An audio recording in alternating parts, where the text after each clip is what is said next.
MDH biryani મસાલા, પારંપરિક બિરયાનીનો અસલી સ્વાદ. असली मसाले सच सच MDH વાત જો ગુજરાતની કરવામાં આવે કે વાત ભાજપની કરવામાં આવે, તમામે એક એવા વ્યક્તિને ગુમાવ્યા છે કે જે કોમન મેનની છાપ ધરાવતા હતા. કોમન મેન એક એવો કોમન મેન કે જે હંમેશા લોકોની વચ્ચે રહ્યા છે. એમણે હંમેશા પોતાની વાતમાં કીધું છે, હું CM એટલે હું કોમન મેન, અને આ વાતના અનેક લોકો સાક્ષી છે. ધનસુખભાઈ સાથે વાત કરીએ. ધનસુખભાઈ એક એવા વ્યક્તિ છે કે જે હંમેશા વિજયભાઈના એક મિત્ર પણ રહ્યા છે. રાજકારણમાં તેમને વિજયભાઈની ચડતી પડતી પણ જોઈ છે, અને હંમેશા પક્ષની જોડે કેવી રીતે રહેવાય એ વાત કદાચ વિજયભાઈ અને ધનસુખભાઈથી વધારે કોઈ નથી જાણતું. ધનસુખભાઈ, કદાચ અમેરિકા જવાનો કદાચ દિવસ વિજયભાઈનો એકલો હતો. હંમેશા જોવા મળ્યું છે કે વિજયભાઈ ધનસુખભાઈ જોડે જોવા મળ્યા હતા. એને કિસ્મત કહેવાય, સંયોગ કહેવાય. જ્યારે આ સમાચાર આપને મળ્યા હતા ત્યારે સૌથી પહેલાં શું લાગણી આવી? જેવા મને સમાચાર મળ્યા ત્યાં લંડન જ હતો હું. અંજલિબેન પણ હતા, મારા વાઈફ હતા નીતિનભાઈ ભારદ્વાજ, એમના વાઈફ પણ હતા.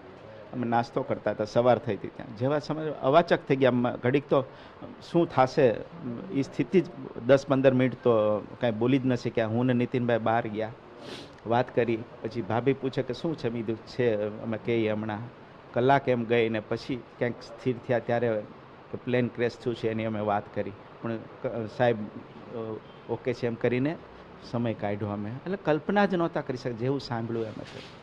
આજે વિજયભાઈ રૂપાણી જેવું વ્યક્તિત્વ, એક સરળ, સહજ, સ્વાભાવિક, આમ કહેવાય ને નેચરલ કોર્સમાં રાજનીતિમાં કામ કરવું આજે અશક્ય છે. કોઈ માટે બાયસ નહીં, એકદમ મોટા મનના માણસ. કોઈ કહી ગયું હોય કટુતાથી તો પણ એના માટે ક્યારેય એમના મનમાં દ્વેષ નથી રહ્યો.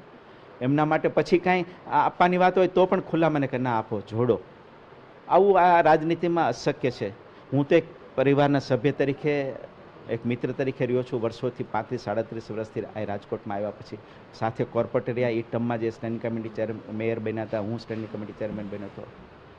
એક સાથે કાર્યકર્તા તરીકે કામ કર્યું છે, ને એને માર્ગદર્શન લઈને એક વડીલ તરીકે પણ અમને કાયમ મારા જેવા અનેક કાર્યકર્તાઓને તૈયાર કર્યા છે. એવો અધિકાર કદાચ બધાનો હતો કે ધનસુખભાઈ નારાજ થઈ જાય અને એમ છતાં વિજયભાઈ CM હોય અને વિજયભાઈ મનાવવા આવે. આ ઘડીઓ આજે જ્યારે યાદ કરીએ છીએ ત્યારે કેટલી ખોટ છે એ લાગી રહી છે. ચોક્કસ. જ્યારે મુખ્યમંત્રી હોય ને એને મારું આમ કહેવાય કે બધા કે ધનસુખભાઈને ધારાસભાની ટિકિટ મળશે, પણ એ જ ઘડીએ વિજયભાઈ આવ્યા મારી સાથે. પોણી કલાક બેઠા ઘરે. હું પણ સ્વસ્થ હતો, કારણ કે મેં એમનામાંથી શીખ્યું છે. 8 વાર એમણે ડમી તરીકે ફોર્મ ભર્યું છે એક ધારાસભાનું, અને પોતે મહામંત્રી હોય, સૌરાષ્ટ્રની ટિકિટો માટે આપે, અને એમની ટિકિટ માટે પાર્ટી નક્કી કરે કે અન્ય વજુભાઈ સાહેબ છે. તો શીખવા જેવું છે કે આપણે નહીં તો બીજા પણ આપણે જ એમાં છે. અને તરત જ ઇન ધ સ્પોટ આખી ચૂંટણી વ્યવસ્થા ગોઠવે. સાહેબ બેઠા, મેં કીધું સાહેબ હું મનથી ક્લિયર છું, હું શીખ્યો છું આપના પાસેથી જ.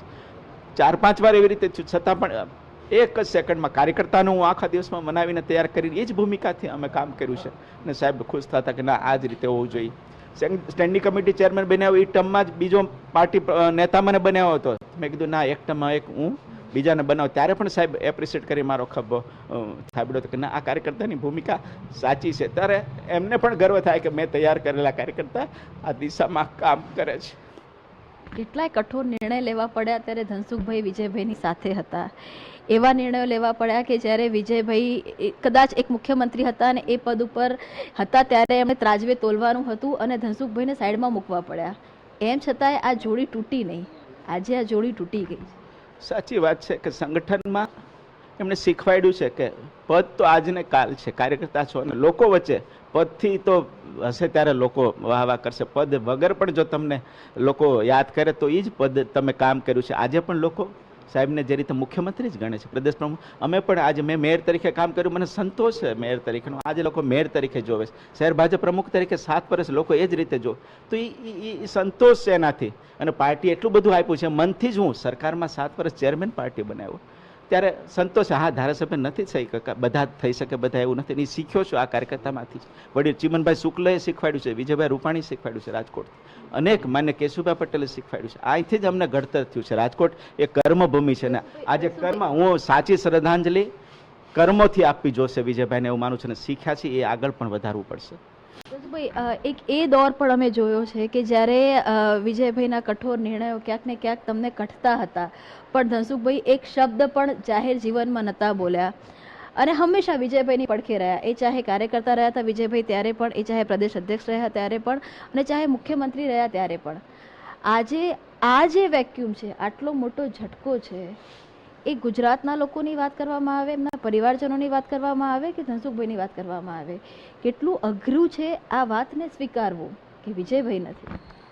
ખૂબ અઘરું છે, કારણ કે કોઈને કાંઈ વાત કરવી હોય, કાંઈ સાંત્વના લેવી તો વિજયભાઈ પાસે જાતા, એને સાચું ગાઈડન્સ આપતા. આજે 4 દિવસમાં મને અનેક લોકો મળ્યા છે જે MP હતા, MLA હતા, કોઈને કોઈ પાર્ટીની જવાબદારીમાં નથી થયા તો એમને સાંત્વના આપી હતી અને મનને સ્થિર કર્યું હતું. નહીંતર આજની રાજનીતિમાં કોણ કોને સમજાવે?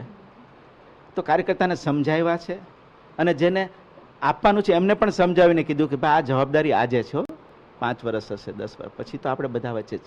એ કોમન મેન તરીકે સાચા અર્થમાં કેમ રહેવું જોઈએ શીખવાડ્યું. મુખ્યમંત્રી તરીકે જો કેટલી સંવેદનશીલતા ગુજરાતની જનતા માટે કામ કર્યું.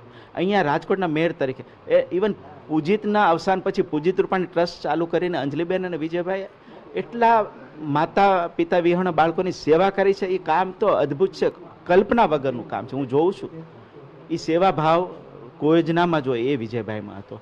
અને મારા માટે, પરિવાર માટે ન જગ્યા પુરાય એવી સ્થિતિ છે. મનની સ્થિતિ હું વર્ણવી શકું એવી નથી. એવા અનેક લોકો છે સાહેબની સાથેના, ગુજરાતના, મધ્ય ગુજરાત, દક્ષિણ ગુજરાત, ઉત્તર ગુજરાત કે સૌરાષ્ટ્રમાં બધે કાર્યકર્તાઓનો સાથેનો એમનો વ્યવહારને કારણે એ કાર્યકર્તા એમના બની ગયા છે એવું મને લાગે છે. વિજયભાઈને હંમેશા કદાચ વાલો હતો તો હિંચકો. એમને જ્યાં જ્યાં પણ એમના ઘર રહ્યા, એ ચાહે ગાંધીનગર રહ્યું કે મુખ્યમંત્રી નિવાસસ્થાન રહ્યું કે પ્રદેશ પ્રમુખ તરીકે રહ્યા, કે અહીંયા આ હિંચકો કેટલો સૂનો પડી ગયો છે. અહીંયા પણ હિંચકામાં સાહેબ અહીંયા બેસે, સવારે આવ્યા હોય તો અમે બહાર જ બેસીએ. ત્યાં ગાંધીનગર કોઈ પણ ગયું હોય તો બહાર તમે હિંચકો ને એની બાજુમાં સરસ ઓલા ગોઠવેલા છે ત્યાં, એટલે હિંચકામાં સવાર સાંજ ન્યૂઝપેપર વાંચે, વાત કરે. આજે એ હિંચકો હિબકા લઈ રહ્યો છે, મને એવું લાગે છે. વિજયભાઈના કેટલાક રાજકીય નિર્ણયોની વાત કરીએ કે એવા રાજકીય નિર્ણયો આજે યાદ કરવા છે ધનસુખભાઈ તમારા માધ્યમથી કે જે ગુજરાત માટે ખૂબ જ મહત્ત્વના હતા.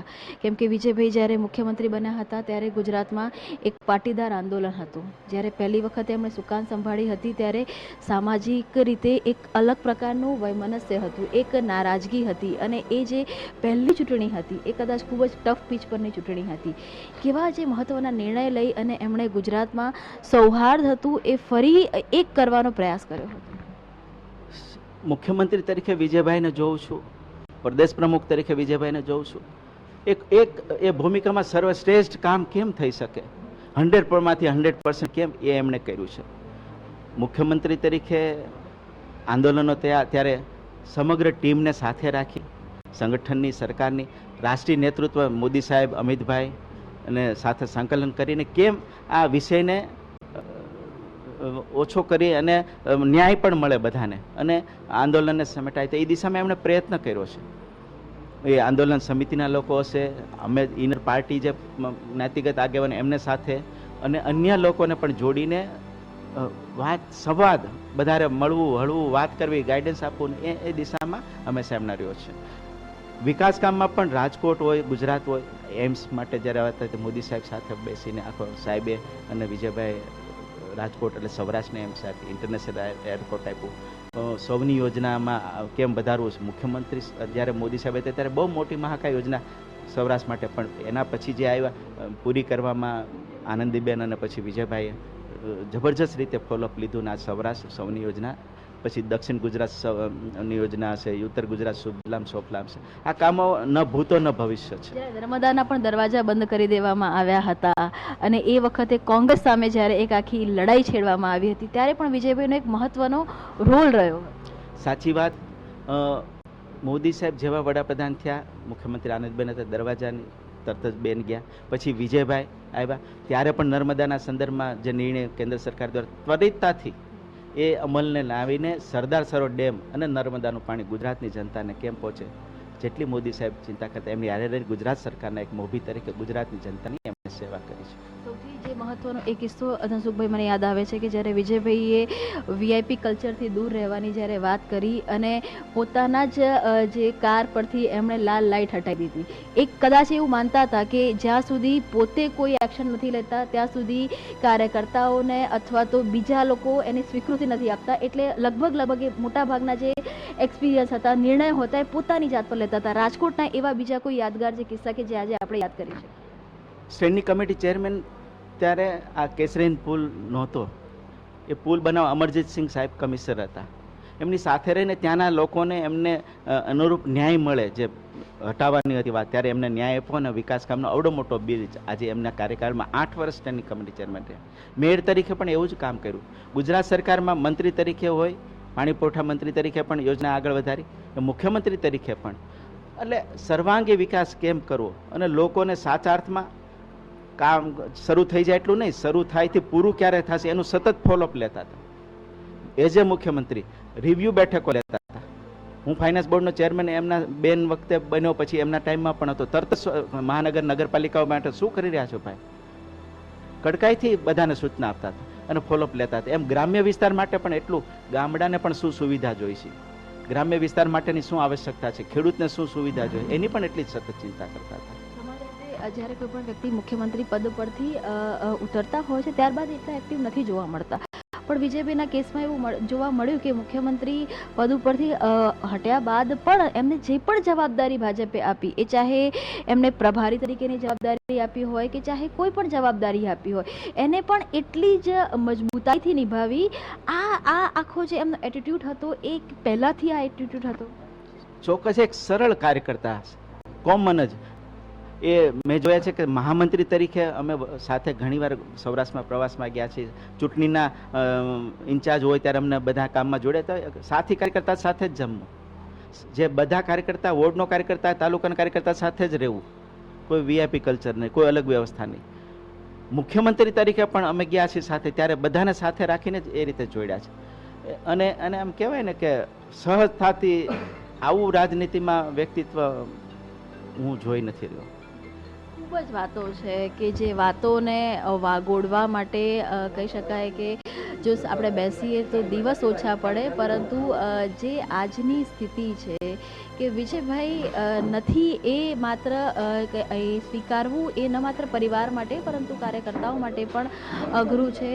અંતિમ વિધિ, અંતિમ દર્શનના જે સમય છે ધીરે ધીરે જેમ જેમ નજીક આવી રહ્યો છે તેમ તેમ એમના જે સોસાયટીના આસપાસના લોકો છે, કાર્યકર્તાઓ છે, તે ધીરે ધીરે દુઃખની લાગણીમાં જઈ રહ્યા છે. કેમ કે આજના દિવસે હવે સાંજે વિજયભાઈનું કહી શકાય કે પાર્થિવ દેહ છે એ પંચમહાભૂતમાં વિલીન થઈ જવાનું છે. એટલે એક યાદો અને યાદોની સાથે એક તકલીફ, આ બંને જે લાગણી છે તે અત્યારે જોવા મળી રહી છે.